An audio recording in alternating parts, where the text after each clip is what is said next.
The U.S. government has filed a $100 million (£75.6 million) lawsuit against the owner and operator of a cargo ship that crashed into and destroyed a Baltimore bridge.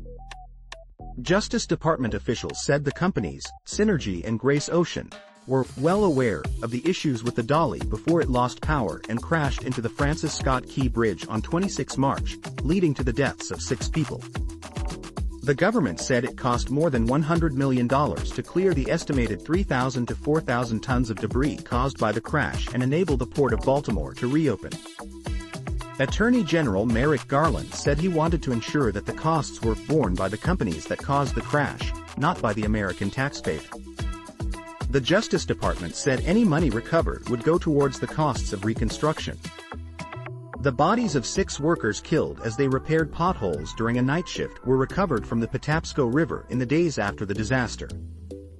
The families of 3 said on Monday they were suing Grace Ocean.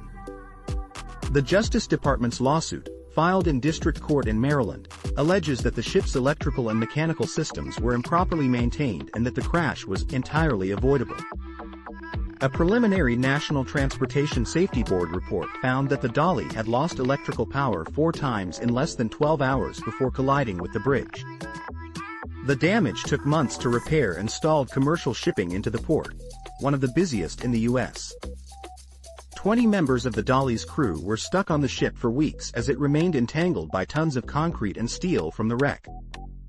The disaster is considered the most expensive marine casualty case in U.S. history. Grace Ocean filed a motion earlier this year in a federal court to limit its legal liability.